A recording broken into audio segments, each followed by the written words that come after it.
I don't think people understand how easy it is to infer that someone who's a female artist or a female in our industry is somehow doing something wrong by wanting love, wanting money, wanting success. Women are not allowed to want those things the way that men are allowed to want them. Are you an emo kid?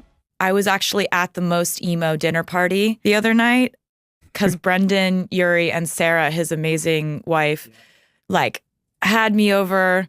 I show up and it's like Brendan and Pete Wentz sitting next to each other. And I just got to ask them every single question. Pete Wentz is probably, if I had to pick a favorite lyricist, it would be a tie between him and Lana Del Rey. Blank Space is a song that's just zingers, one after another, which I definitely learned from listening to Fall Out Boy.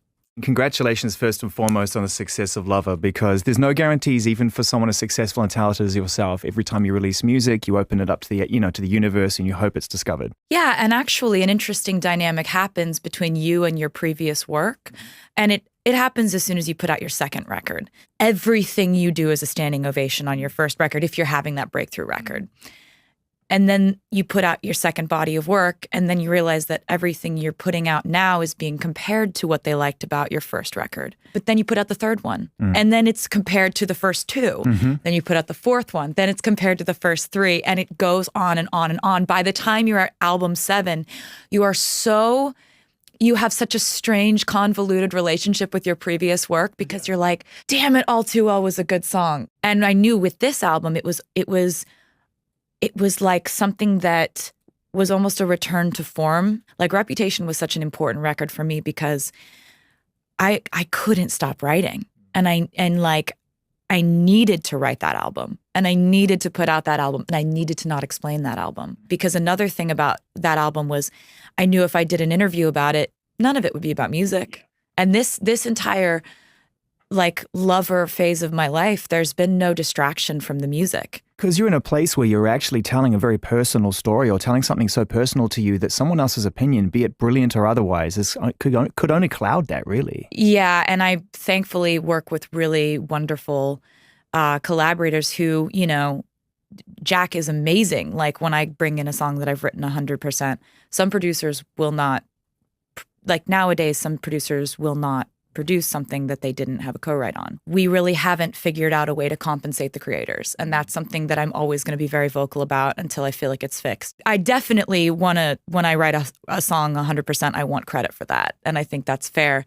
But I also, when people have these policies where they're like, we won't do this without this, I understand why. But I love right now, out there, we have amazing creators like Halsey. Like Halsey's an amazing writer, and she speaks up for what she cares about, and she's very vocal about things. And we have these very fierce women out there. It's an amazing time. It's so good. We were just talking about the internet back there and some of our favorite moments. You may walk away from that world, but you're able to tap in and use it whenever you want, and you do it very effectively. Are you into it? The internet? The only thing I really read every day is political news. Oddly, there are actual inflections of how I feel politically on this record, more so than ever before. You need to calm down is The Man? Yeah, The Man. There's a song called Miss Americana and the Heartbreak Prince. See, I didn't pick it up on that one. It's definitely all about politics. You've got these songs that definitely welcome people into your world, and yet you're able to keep yourself distant from that scrutiny. How do you do that? I think after a while, you just realize that it's part of the job. There's a lot of things that I tell myself when I'm kind of panicking. And one of the things that I tell myself is this is part of it. This is normal. When was it hardest? When was it toughest for you?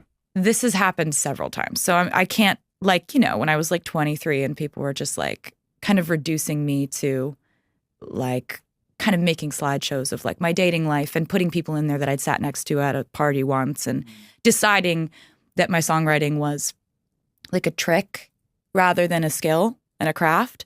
Kind of, it's a way to take a woman who's doing her job and succeeding at doing her job and making things, and it's in a way it's figuring out how to completely minimize that skill by taking something that everyone, in their darkest moments loves to do, which is to slut shame. And so now when I see this happening, I can see a headline about a young artist, about a young female artist, about another breakup, and it sends me into It takes you back there to a degree? It sends me into a real sad place because I don't want that to keep happening. And I don't think people understand how easy it is to infer that someone who's a female artist or a female in our industry is somehow doing something wrong by wanting love, wanting money, wanting success. Women are not allowed to want those things the way that men are allowed to want them. Do you still have blind sides? Do you still have things that catch you off guard? Things that kind of surprise you that you're not prepared for? You know, every step of my career, there's been, you know, people questioning whether I deserve to be there. So I feel like my whole career up until very recently was spent trying to prove myself to those people and trying to prove that I belong here, that I'm going to work hard enough, that I'm going to make music that's good enough to belong here. And, you know, I've had people standing up and saying, you don't deserve to be here, either very loudly or very loudly in headlines or, you know, comments or whatever. But, you know, that's part of life. New adventures. Cats. Yes. Yes. I'm so happy I got to do this. I really wanted to work with Tom Hooper. I know that he records live and he films and records your vocals live. It's such an interesting thing to me, and I wanted to see him work. I had actually done screen tests for Les Mis and had met him through that process, like 2012. Really? Yeah. You went for it? Yeah. I didn't get it. Do people know that? Is that out there? I mean, I think so, but it was such an amazing experience just doing the screen test, and I was obviously like, I'm not going to get this. And so basically when I was approached this time, it was a straight up offer, and then I started going in for rehearsals, and they have this behavioral studies class called Cat School that I was... Okay, and that's where we pause. I need to just spend a little time in behavioral studies for cats. So basically you go in, you watch these videos of cats, you watch them walking, you watch them sensing things, you learn facts about them anatomically, biologically, how do they sense things, how do they, like, what's their gaze like, what's their like, it's amazing. Have you ever written a song from someone's point of view and played it to them and it's been too close to the bone? You know, I remember I wrote a song called 15 for my friend Abigail, who is still just my best friend, and you know, she's gone through a lot of like changes in my life and changes in her life, and we just still are like this. And she was my, you know, sitting next to me in freshman year, and we became best friends. And a few years later, I wrote a song called 15 that was about, you know, not just my life and journey at that age, but also hers. And I had to, you know, that was a situation where I played it for her, and I was like, this is just for you, and it's never going to see the light of day if you don't want it to. And she was like, no, you need to put this out. What do you love most about your friends? What is the one trait that you really look to? You know, I now like see resilience as like a major quality in friendship. Like when your stock is down, if they're still wanting to hang out, that's like, and I know who those people are now. It's really fun to know that.